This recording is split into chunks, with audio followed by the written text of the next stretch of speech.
Hey everyone, welcome back. We are going through a massive shift on the planet, and it's such an exciting time to be alive.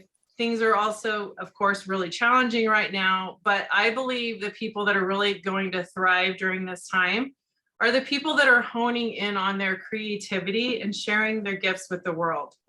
I'm really looking forward to my conversation today with someone who is called an industry disruptor. Talk about creativity. This man embodies living passion and sharing his unique gifts with the world. He's an inspiring entrepreneur that has opened over 65 restaurants. That's crazy. And is making quite a splash in the world. So welcome, Michael McHenry.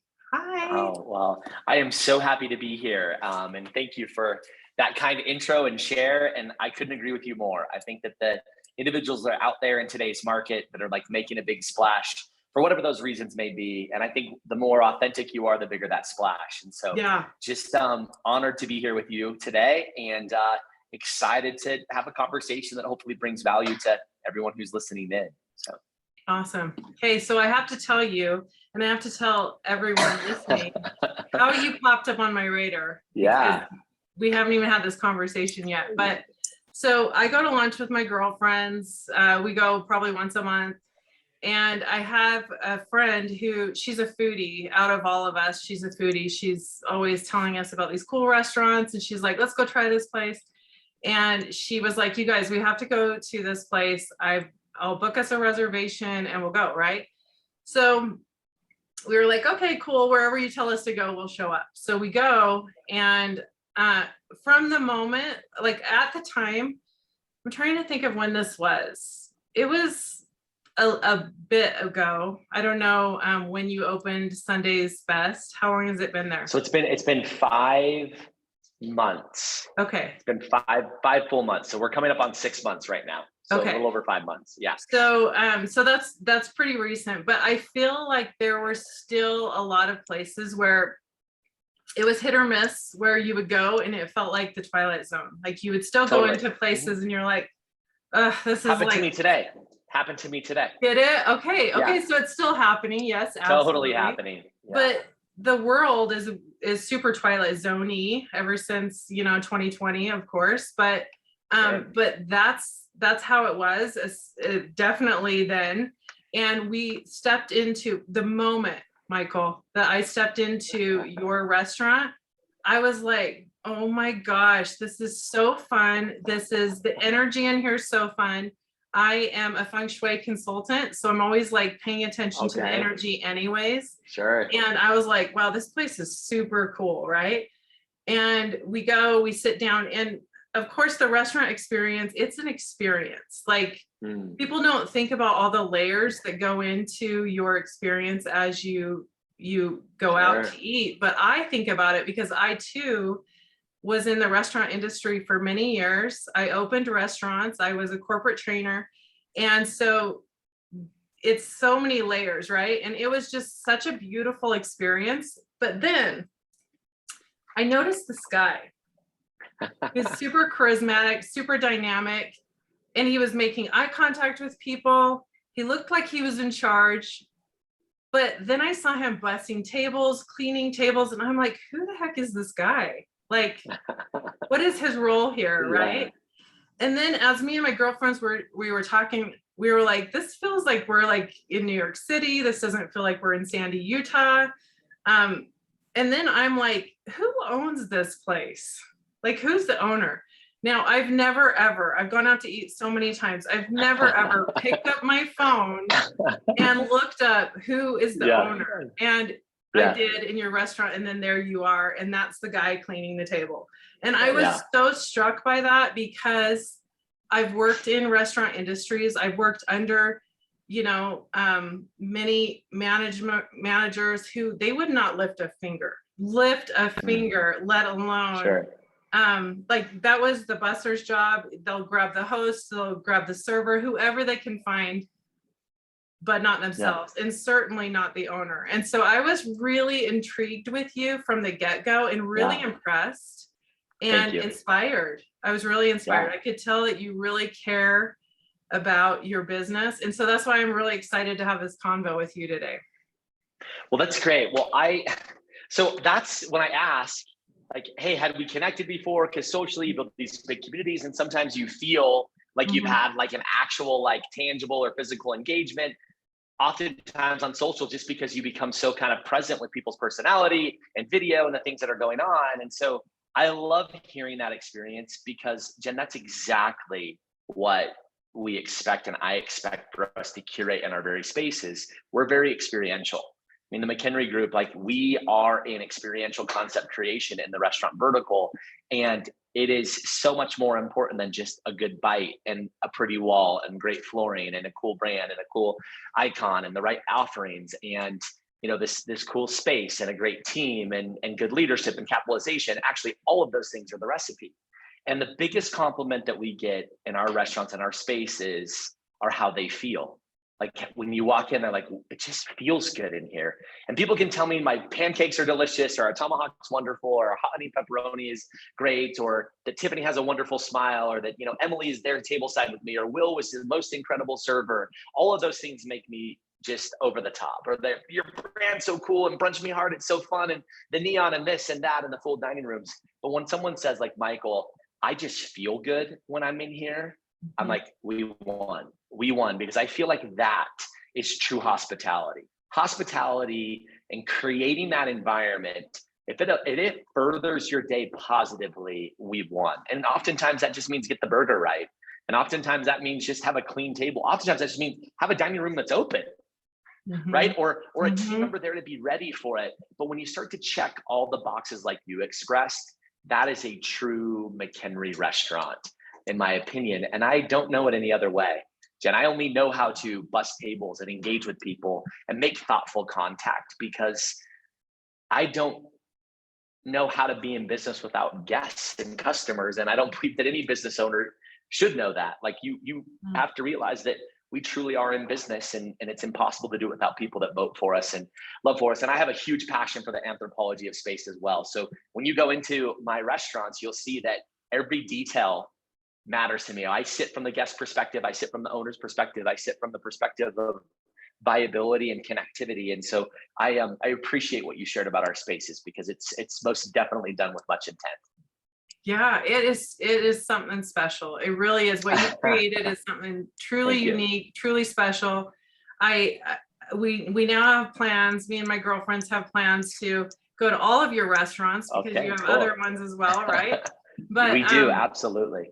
But it's something that is, I love that you are so relatable. And that's what I'm saying is like, it felt like out those doors, it's like the Twilight Zone, but then you step in there and it's like, oh, this is a party. This is fun. We can enjoy life still, even though there's a lot of weird, crazy, challenging things going on in the world, And so I feel like that's really the point to going out to eat anyways. Otherwise, why would you go, Well, and that was something really as well, Jen, that really evolved during 2020, right? During this kind of pandemic time.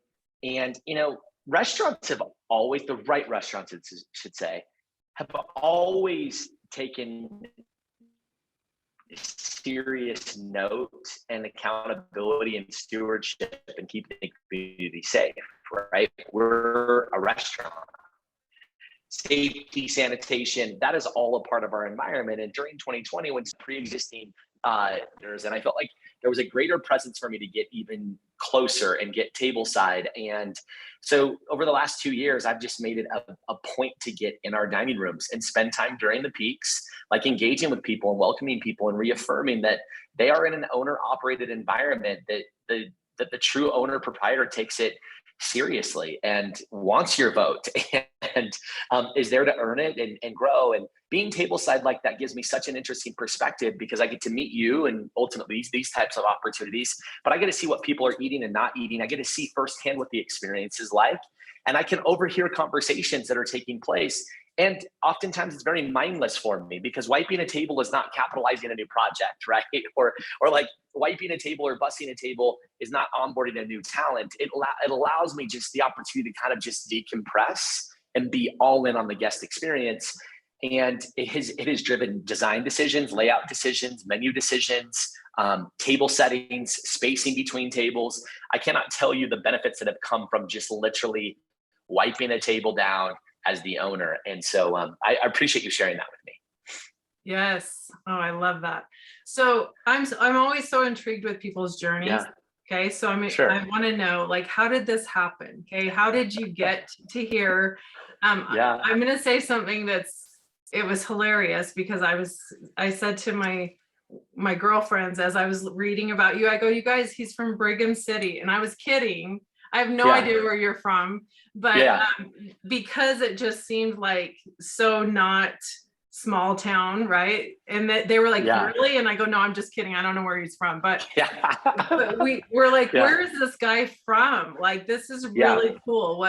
So I want to know, like, how did you get here? Tell us about your other restaurants, like what restaurants and where did you grow up? Tell us a little bit about your journey.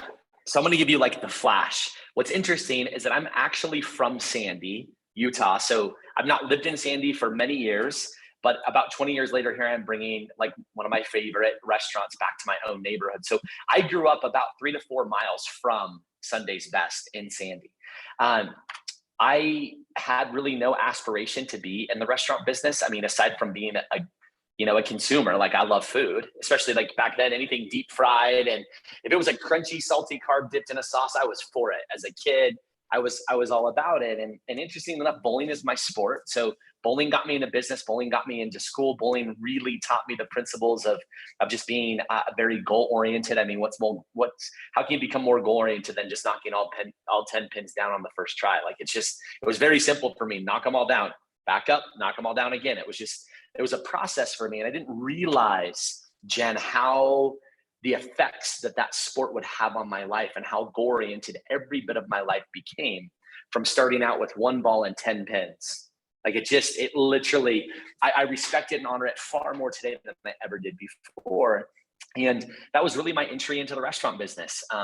Not just eating French fries and deep fried, chicken tenders at bowling alley cafes, but I went out on the early like amateur tour as a kid, 18 years old, did pretty well, came back. Only thing I had ever known was working in bowling centers and pro shops. So I came back as a young entrepreneur. I went to Fat Cats, which is based here in Salt Lake City. And I approached them about getting a space to have a bowling pro shop. That was McHenry Sports Shop, quickly opened that. And about 6 months into it, the owners of the bowling center at the time said, hey, we have this idea for a restaurant. I'm like, okay, well, you're talking to me, like, idea of a restaurant, cool, awesome, like, moving on. And they're like, and we want you to run it. And I was like, you want me to run it? And they basically told me in that conversation, I was way too talented to have this small bowling pro shop in a bowling alley. And at that moment in real time, I felt like my dream was being crushed. I'm like, you're going to tell me that I'm too good for what I love? I mean, I was like, in that point in real time, in my mind, I'm like, are you kidding me? Crushing my dreams? I'm going to own this place now. And about 30 minutes later, I accepted this role. And that restaurant at that time was called Costa Azul, what is today Costa Vida. And Costa Vida has over 100 units across the country. They're having their most relevant years today. And I got the crazy opportunity to be in store. It was really store 2.0, but we call it like the Costa Vida start there in Provo. And so I got a chance to be the first general manager as a young kid working for these very talented and seasoned entrepreneurs. And half came from the world of entrepreneurship and business. And the other half came from high level of culinary management and expertise and restaurant ownership. And they tucked me under their wing as an underdog. And 7 years later, we'd opened over 40 locations. And, here I was as a young 25-year-old kind of student of the game, running multiple restaurants across the Southwest. And from that point, just progressed. And then found myself spending the past, 6 to 8 years before launching the McHenry Group. I was on the C-suite of emerging brands. So CMO, COO, president, whatever that meant for that various brand. And then about 3 years ago, I launched the McHenry Group for the very reason that we opened this with, which is I opened the McHenry Group because I was so far removed. I was 10,000 feet removed from seeing you and your friends and serving you tableside. And I was so far removed from designing that true space and be able to drive the guest experience and what I believed is that true feeling of hospitality because I was at 10,000 feet running multiple restaurants at high volume across the country with oftentimes more than 1,000 team members. And I think you call it growth, self-awareness, maturity, whatever it might be. I found that my reward center is concept creation. My reward center is creating an experience and the very essence that you and your friends experience tableside that I didn't know directly, but indirectly that is my goal to create. And so I launched the McHenry Group 3 years ago, and we solely focus on creating and introducing what we believe are kind of market relevant or market changing brands. And we proof the viability, meaning we bring them to market, we launch, we create viability, and then we take it to scale and we look for an exit partner. We look for someone that we believe can take the mission and the vision with the right resources and workforce architecture and operations and run that brand to the moon while we continue to build what we believe is the country's next breakout brand. And so currently we own Sunday's Best, which is where we met. I believe is not only Salt Lake City's, but the country's next brunch highlight and banger restaurant. I think it's just so exciting and so fun, and brunch is so experiential. And then we own Ginger Street in the heart of Salt Lake City on Broadway and State Street. And that is Southeast Asian hawker style street food, which I think just so naturally, so organically checks all the boxes of so many dietary choice and restrictions. It's high in vegetable content. It's high in vegan items naturally without having to adopt and change a menu. There's a high level of gluten-free options without having to say, hey, we're this restaurant and we just so happen to have this gluten-free menu. Or, hey, we are this restaurant, but here's our vegan item. Or, hey, we're this restaurant and here's a section for vegetarians. What I love about Southeast Asian fare is that it just checks itself so naturally, like so organically. And it's hip and vibrant. And so the environment there and the branding itself, I think, is as spicy as the Thai chili, that most definitely spices up the pad Thai. And so it's exciting to have that brand. And then Dirty Bird Hot Chicken, which we jumped onto the hot chicken craze. And I think we brought the hottest brand to the marketplace, which we just exited in the past few months. And so the McHenry Group now has a minority position in that brand. We launched it 6 weeks pre-pandemic. So we opened our first location just 6 weeks before the shutdown.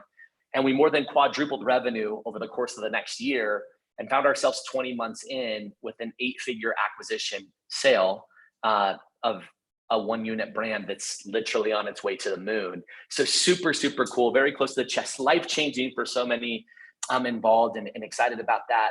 And then we have Oakwood Fire Kitchen in Draper, which is our Neapolitan style pizza, pasta restaurant. And really what Oak is to the neighborhood of Draper and South Valley is it is truly there to reinterpret or kind of reintroduce what it means to be a true neighborhood bistro.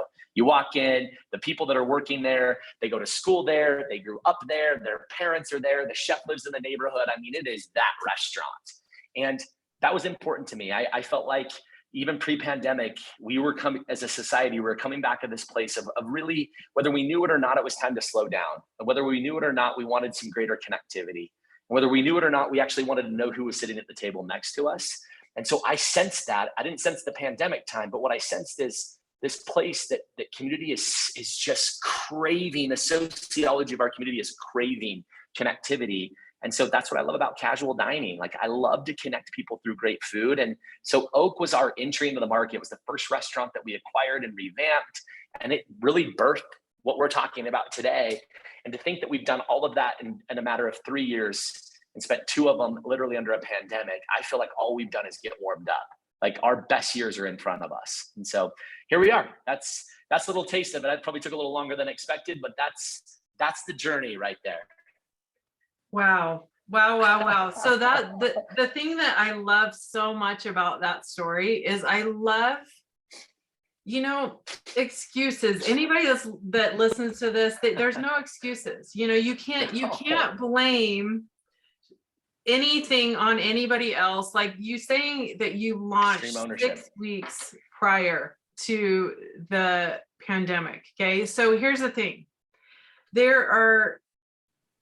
I'm having so many conversations with people right now because I'm paying attention, and I find this movie that we're watching right now unfold on planet Earth is so fascinating. If we if we open our eyes and we pay attention, it's really fun and exciting to pay attention to things. So I'm driving down the road and I see this restaurant's closed on the corner. Okay. They've been around for decades. Okay. Then I'm driving down the road and I see a fast food restaurant that just closed down on the next corner. The other one is a sit down restaurant, then the fast food restaurant. They have been in business for decades. A grocery store in my neighborhood who's been in business for decades closed down. What is the common denominator between these businesses? And how come you can go into one business and no one's there, and you can go to another, you can go to Sunday's Best and you can't get a table? Why is that? Well, I think here's a few things. I can't speak on behalf of everyone, but what I can tell you is that the darlings of the market, the staples of the marketplace that were that place, they were cornerstone for years and years and years. They got tired and they got complacent and they didn't have to show up for it anymore. The neighborhood showed up for them. And the moment they had to pivot and show up was the moment they went, I'm done. Or I don't have the gas, the resources, the experience for it, the management. They can't say resources because there were so many resources available. I mean, we were turning resources away mid-pandemic in many ways. And so I think that the reality is, I think that a lot got tired. I think a lot were complacent. I think a lot didn't know how they got there. And so if they didn't know how they got there, they didn't know how to hang on to it. And so I think that was part of it. I will say this, I think today more than ever, people take their first bite long before, or people take they make their decision long before first bite. And we recognize that in a very socially driven, community and society. And we started spending all of our time where the attention is. So we took our brands, our voice, our experiences to social. And we were doing that leading up to the pandemic. And now we do it radically well. But I felt like we just started to really sell our essence and our brand and our experience and our culture, as well as our craft long before first bite. And it was one of the biggest things we ever did was create a very relevant presence online that translates into our building. And what we found with Sunday's Best as an example, Jen, is that people want to be around people. And all of a sudden we started showing full dining rooms and 200 people are dining together when right now you literally cannot go and sit in a Wendy's if you wanted to. Right now, today. But 200 plus people are eating and crushing pancakes and crushing champagne and celebrating with friends and taking pictures literally within a mile. And I think to me, it's just a matter of connectivity. And I think we took advantage of a time when people were running for the hills and getting under their tables or they were bowing out. We were saying, listen, we're here for the people. Because I believe that there is nothing greater that contributes to the culture of your community than a restaurant or bar, good or bad. And we understand that and take responsibility, and people expect or rely on those places, those cornerstones, those staples of community, especially during times of stress and chaos, and we are that place of normalcy, right? We're that place that you can count on and expect. And I can tell you that I knew there was a greater responsibility for me to just show up and smile at people and create that environment. So I think a huge part of it is we just started celebrating people when it felt like everybody else was scared of them.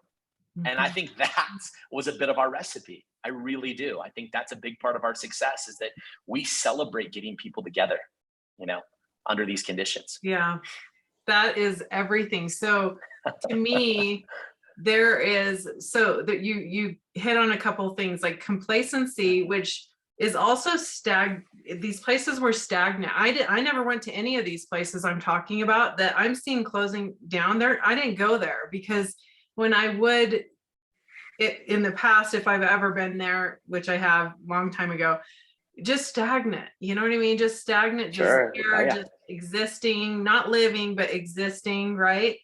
And then they're dark and kind of, just I get you. Just like you can tell the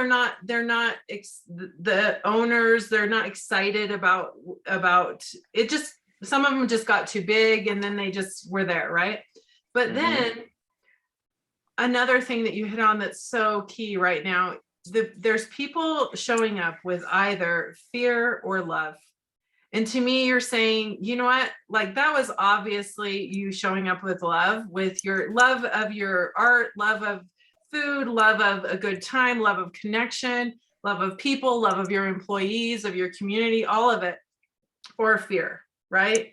Right now, the fear is insane. And it can be a little like frustrating because, sometimes people are like, you're not going to win if you're in fear ever. This is ever, regardless of whether it was 2020 or before.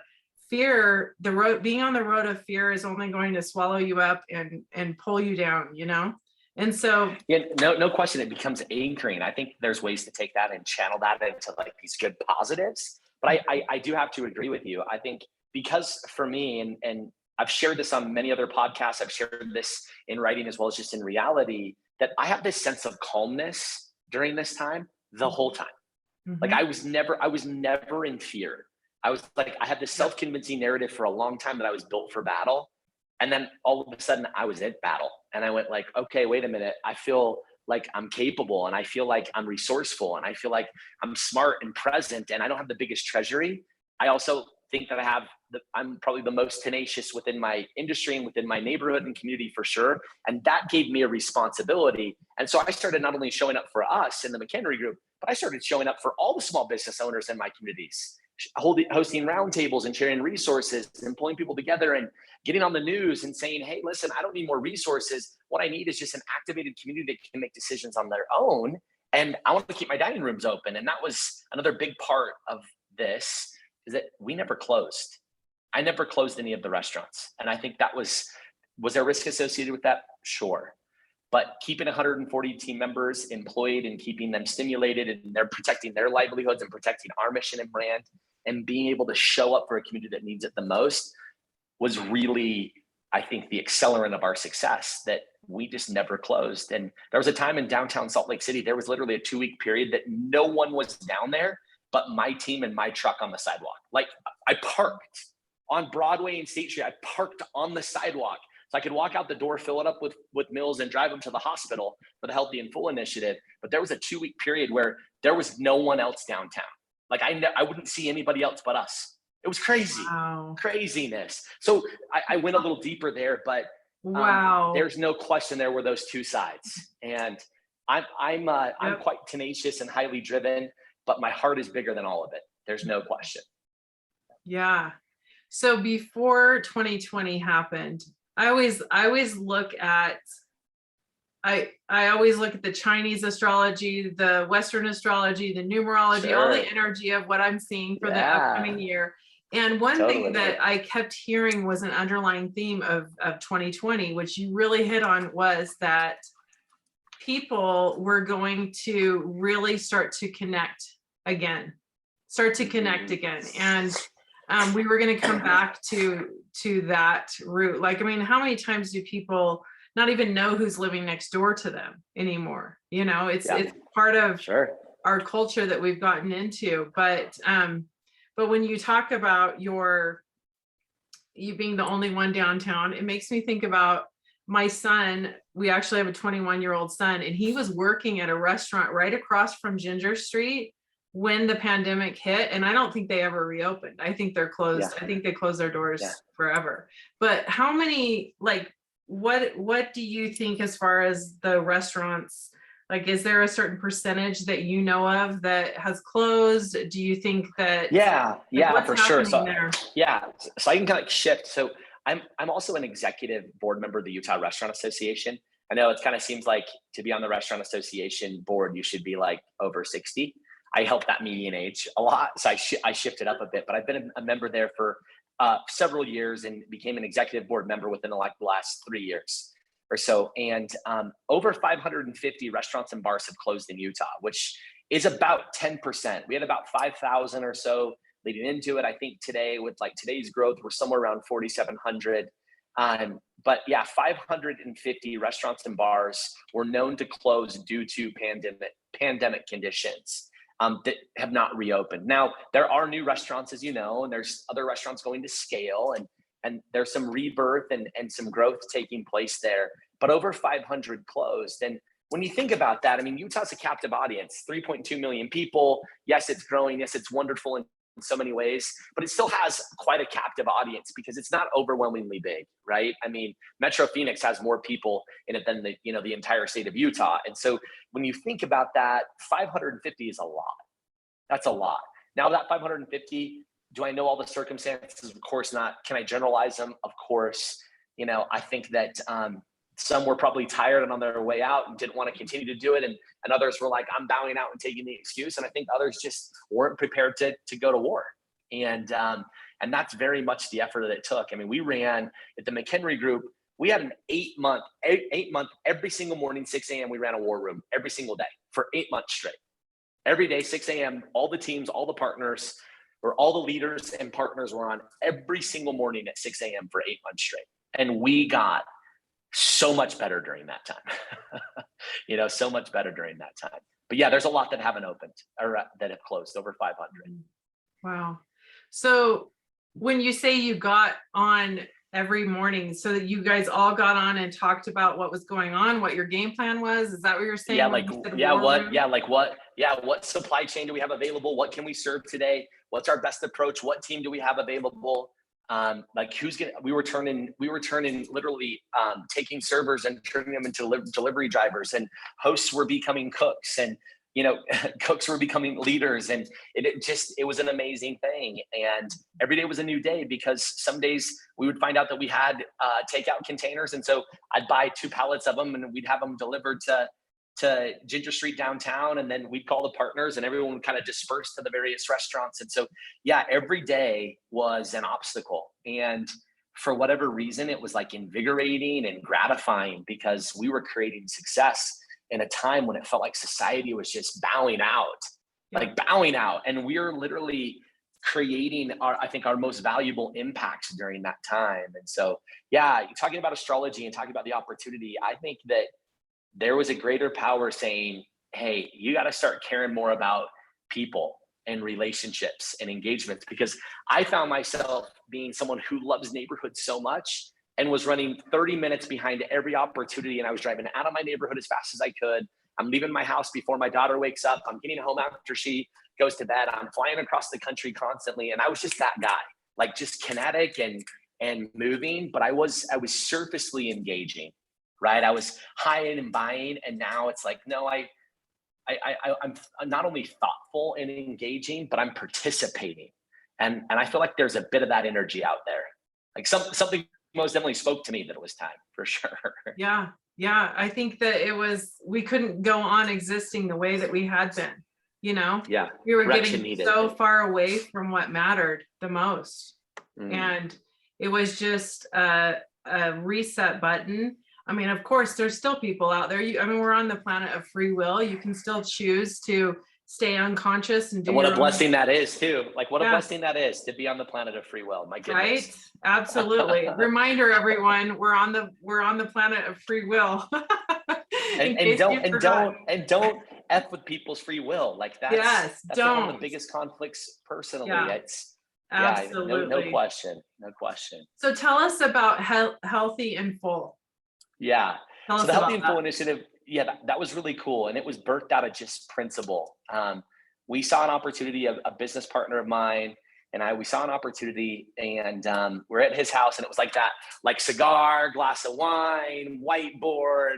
I mean, it was one of those moments. It was like really, really free flowing, and just went like, there's this opportunity right now. The solve to the health crisis of the pandemic is more labor, like less strategy, pop-up emergency tents, tons of people, quarantine, like just the solve to those problems were more hours, and it was chaotic. And we were finding and hearing that these health providers and care workers, these frontline heroes, were working these swing shifts and not being able to leave the campus, or when they did leave, they were quarantined with their families. And so we're hearing and feeling the chaos of this, and realized that there was a real opportunity here. And that real opportunity was kind of threefold. Really, it was threefold. It was, let's identify an individual or a business in the community that's in a position where they can sponsor chef-made meals. These aren't like discounted $5 meals. These are chef-made meals. And so I went out and started seeking businesses and seeking individuals that could sponsor. And it started out with sponsor a lunch or sponsor a dinner.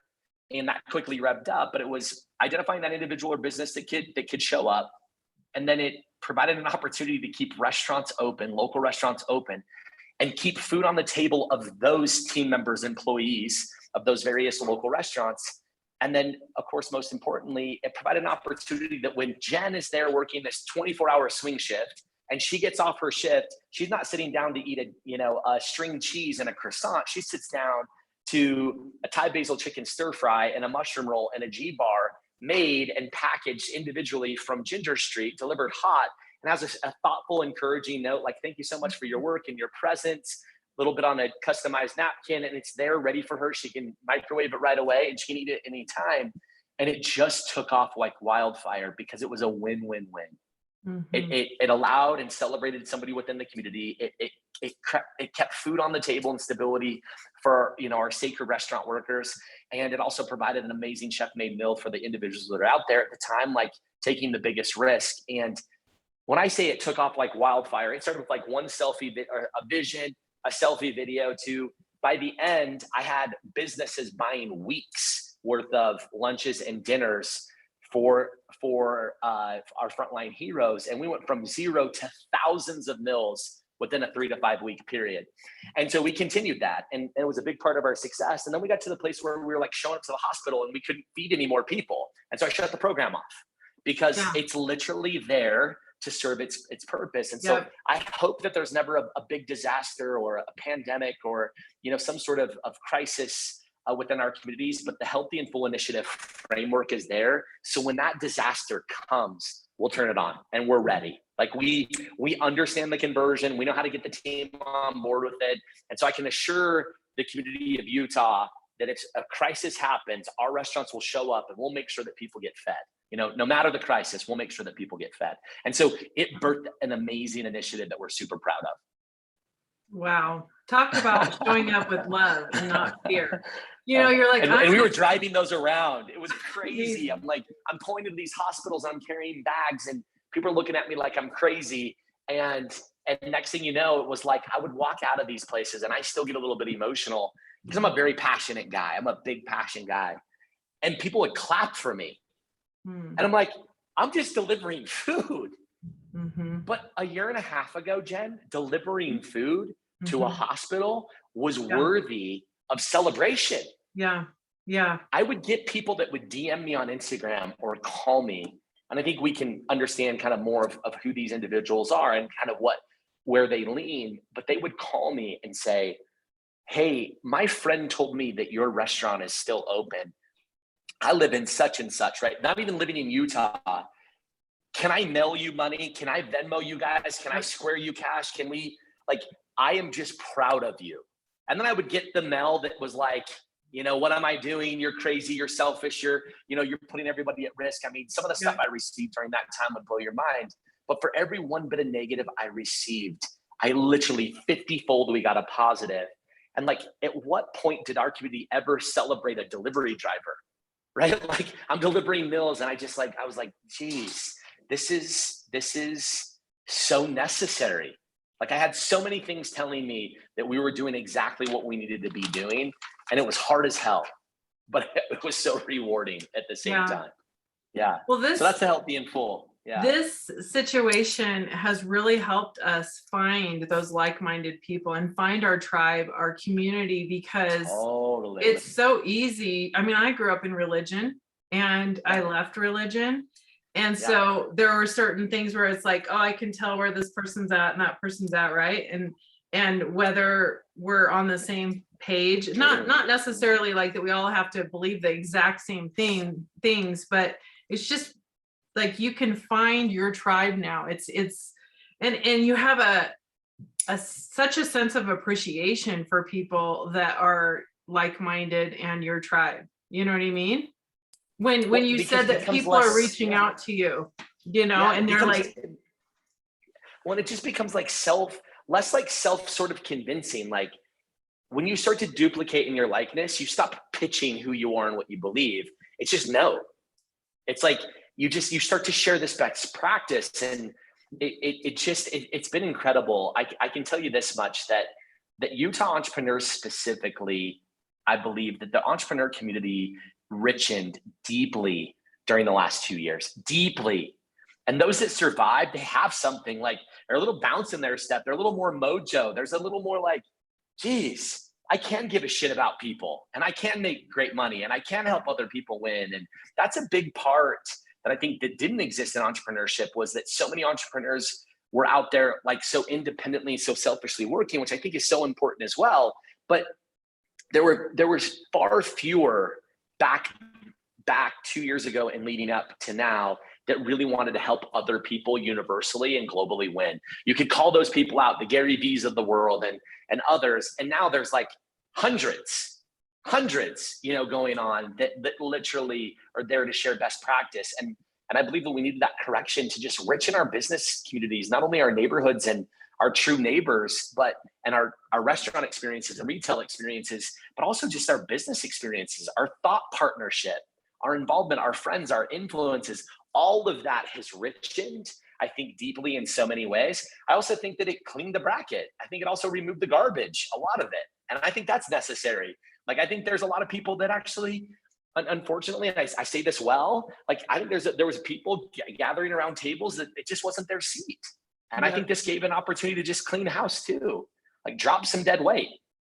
Yeah, no, I agree with that big time. I think that, I mean, there's always ways to look at it. You could look at it like, oh, it's so sad that these people are losing their businesses or and yes, I can see that, but also it's like those people that weren't really in it with passion they're being taken out. And like you say, you were fully exposed when it was fake, you were exposed. And I say this again appropriately, and I'm sure there could be a little backlash on this one, but there's always opportunity in crisis. Mm-hmm. There's opportunity to serve in crisis. There's opportunity to create value in crisis, right? Like, let's not forget, like, during the economic downturn that was disastrous for so many, there was many people buying up entire cities worth of homes, and just crazy things that are happening. And not that I'm saying that I want to be a direct beneficiary of crisis. I just think that during crisis, we have an opportunity to build a plan and show up, or we have an opportunity to fall victim and surrender. And I can tell you under all conditions that we're going to build a plan and show up big. And we're not going to apologize for the success that we create, or the value that we create, or the opportunity that we create, because we went out and we freaking earned it during that time. We didn't wait for someone else to hand it to us. And I had so many that just, you couldn't believe that I would be out there, that I was showing up there in our own neighborhoods where I live. People were like, basically, like, why are you still doing this? And today, they want to sit on our panels and sit in the audience and listen to the things that we're doing. And I'm like, you had a firsthand take. You had to be the one that was up at 5 o'clock in the morning and wanted to get after it and do it like the rest of us. And I just think oftentimes we just cannot discount hard work. You can't discount just showing up for you and showing up for the things that you love and your missions and your visions and your teams. And because you do it and you do it big, the rewards are just, I mean, I could have even predicted pre-pandemic that we would have the success that we're having today under the best conditions, let alone what I believe were some of the worst in many, many ways statistically. And so, just being in a situation where you're just ready to show up regardless of what the environment is speaking towards, that's big. That's a recipe. That's a superpower, in my opinion. Heck yeah, that's what makes it even better, though. The fact that you launched like 6 weeks before the pandemic. Yeah, like, Dirty Bird. Yeah. That makes the story like so awesome. And I talk a lot about manifesting, and I do coaching, and I have a lot of real estate agents on my coaching load. And it's so fascinating. This is what I've learned, okay, is I can talk to one client who says the market is really slow and their business is really challenged or struggling. And then I can talk to my next client who's like, they have so much business they can't even keep up. And this is at the same day. I can talk same to one market, probably, and the same market conditions. Same market. So it tells me that it's not about the opportunities that are there, because they're all there, the bad, the good, and everything in between. It's what are they pulling in to experience. It's here and here. It's here and here. Yeah. Here and here. And you're a great example of manifesting. So I want you to give us your best tips of everybody manifests every second, every minute, but how do you manifest what you want? How do you, like, what's your best, I'm so glad that you're asking me this, because I have so many like tangible experiences, recent, right? Like, I have struggled in personal relationships. That's been like a struggle of mine. When I thought I was a great father, I was actually a great provider. When I thought I was a great husband, I was actually a shitty husband. Like, it just, these interesting things, we create these narratives where we think we're great in ways. And guys like me, we're actually really good at telling ourselves that it's really good. Like, at least I know I am very self-convincing.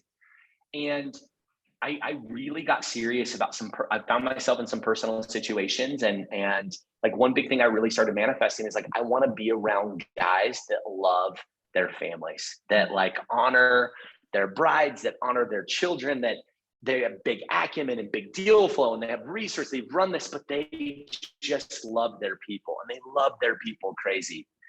And so I literally started visualizing being friends with those guys.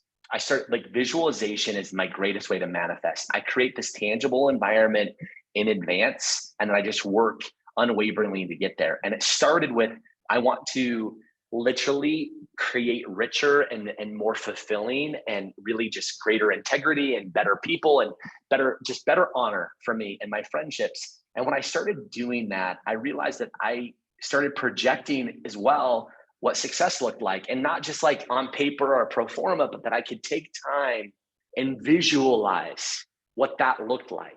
And so I can tell you that the experience that you and your friends had at Sunday's Best, I had visualized that 2 years ago in my mind.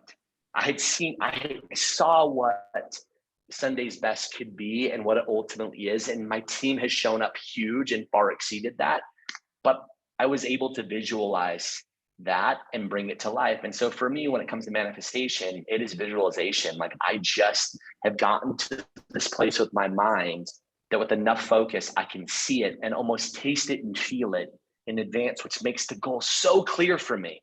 And then it just, as I do that and I find myself in that space, it brings the people, it brings the opportunity, it brings the deal flow. It just comes into line because I spend so much time making it clearer and clearer for me. And so my recipe for that is finding a place in your mind, in your environment, where you can truly visualize what success looks like for you personally and professionally.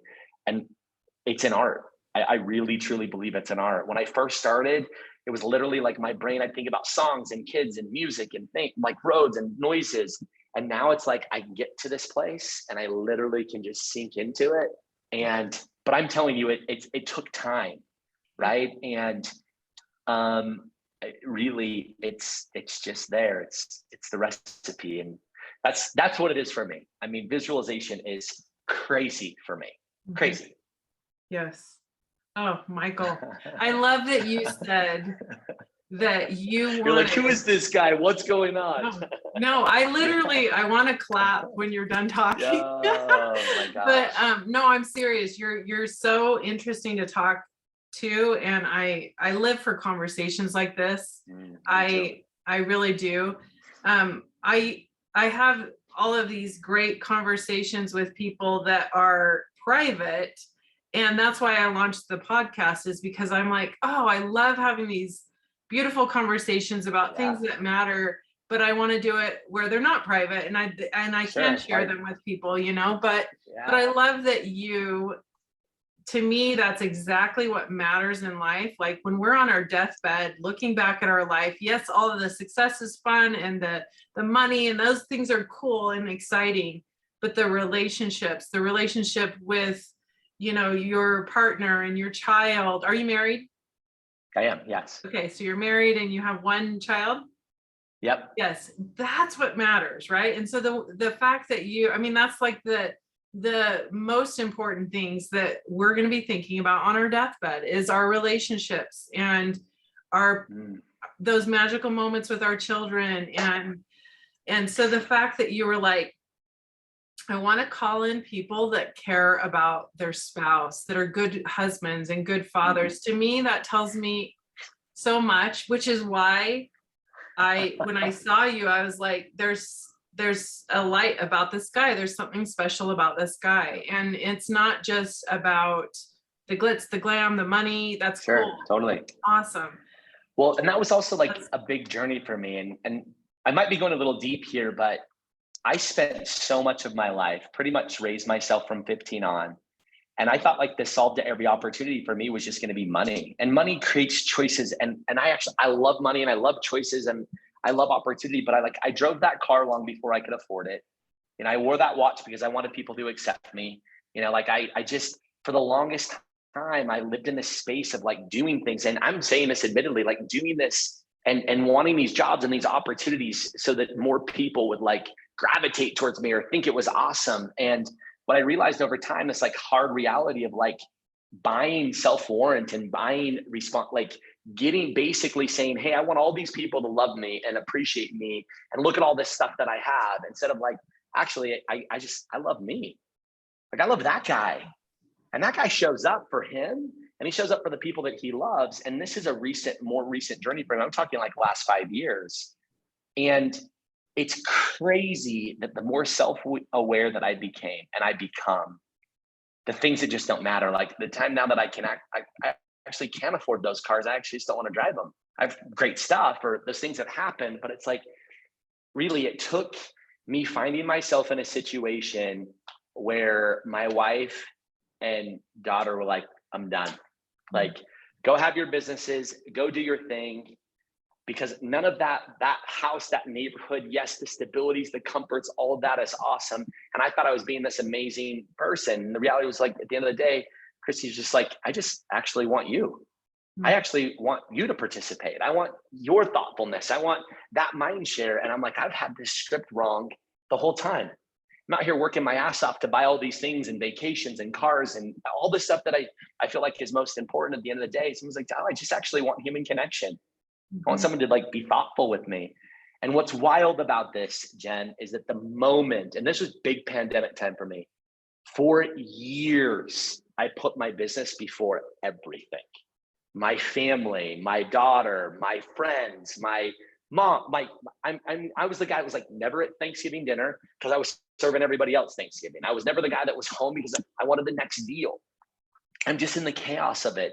And it wasn't until I found myself in these scenarios, some of what I touched on briefly, but basically like thinking I have this empire, but yet I'm by myself. And I actually don't have a whole lot. I'm actually pretty much on my own because I've sabotaged most of those relationships. I found myself in this place like, this is just not worth it. But the moment that I shifted that priority and I started participating with the people that I love first, my businesses exponentially grew. And who would have thought the recipe was like making sure that I was home for dinner, or that I was the first one up to make breakfast, not get out of the house to hit the gym to go to this spot, but that my daughter knew, that Christy knew, that my friends know, that people that are closest to me know that I love and appreciate them and that I'm there. That literally prioritizing my family is probably the biggest thing I ever did for the success of our businesses in so many ways. And so again, I went a little deeper there because you hit a thread with me, but it wasn't always this way for me. And I don't believe I've arrived in any way. You're just kind of meeting the evolution of where I've been to where I am today. That it wasn't that long ago that I was like standing in that space by myself, realizing that like I have so much more to give and to participate so differently. And so I work on it. And I literally, every day I work on it. I work on how I can participate differently. And it doesn't come without failure, it doesn't come without mistakes. I just show up to it. And I actually give myself a chance to live in the shit too. Like I give myself a chance to live in what didn't work. Where before I was so damn good at just like artfully compartmentalizing that and sweeping it away and just moving on. And now I actually give myself a chance to sit. We use that as a phrase, like in our group, like just give yourself a chance to sit in the shit a little bit. And like, okay, like, all right, cool. Now pick yourself up and get back after it, but respect those hard times because they really are there to teach you if you're willing to be taught. They're there to actually show you something, a light if you choose. And I spent so much of my life just disregarding how important that is. And I can tell you, I look forward to my shitty days as much as I look forward to my good ones, because my shitty ones help me accelerate my good ones. They really do. Just, I feel like for every shitty day, I get 10 good ones. Yeah, That's a good ratio. Yeah, it's just, you know, whether that's true in essence or not, a little arbitrary on the number, but the feeling is right. Like, I feel like when I sit in the shit a bit, I get better. Yeah, just don't stay in the shit. Get up and No, move forward. totally. Wow. Yeah, when I say like sit in the shit, I'm saying like an hour. You know, I'm saying a few minutes. Like, I don't know what it's like to be there long. But geez, there's something to be taught when you can recognize and appreciate it for a moment. Yeah. No question. Yeah. And what a gift though, that like with Christy, that she said, all I want is you. I mean, what a gift to have that kind of love, that she's like, this stuff is great, but I want you. That is true. That is a good woman. Especially after all the shit especially after all the shit that I, you know, have drug us through, and in no way am I perfect even now. Like, there's just things, right? All relationships, all individuals, all moments, like separations, divorces, you know, like good times, bad times, hard times, issues, right? And, you know, just the evolution of that. And yeah, I mean, anyone who's listening in right now, if you're in the middle of the shit in any way, like, with the right mindset, the right visualization, and just responsibility, like things evolve. And I feel like the most beauty, the most fruit follows, I think, the most adverse situations. Like, I think that like some of my best customers today, Jen, are the ones where we completely failed on our first experience, like completely missed it. And now they're like our brand fans. They're like evangelists for us at this point. But oftentimes they start out adverse. Like, I think some of our biggest fans, and I would say almost all of our biggest fans, have come from, you know, a place of adversity in some way. Like, we repaired it through an email, we made a new delivery, we rescued it at the table, you know, we welcomed you back in. It's whatever it might be. And I feel that way, you know, relationally as well. Like, I think oftentimes it takes those big moments for us to pivot in behavior and opportunities. So yeah, absolutely. I'm no pro by any ways. This is just my own opinion, right? So no, it's such valuable information. I believe that, you know, when you talk about relationships, I believe relationships are the hardest thing to master, but they're the most rewarding. And I mean, they just are, you know. So when you said, you know, when you mess up, that you can start over, and you can, you know, correct, own your shit and move on. Yeah. Own it. I love that. Okay. I could literally talk to you all day. I love it. But I want to ask you this one question to end today. So if you could give the world any message, what is your message to the world? What do you want them to know? You know, this is so big on me right now. And I feel like at times I can jump right up and be the locker room pep talk. And I think right now, the biggest bit of advice that I can give to anyone, and I don't care at what point in your life you are, some of my most affluent friends are the most miserable, right? I mean, literally most miserable. And I'm talking hidden addictions and challenges and the things that go on. I think if I can give any bit of advice right now, it's just believe in that person that you see in the mirror. And it takes work. Like, truly start to build a relationship with that person. If you have one, great, strengthen it and further it. And if you don't, start.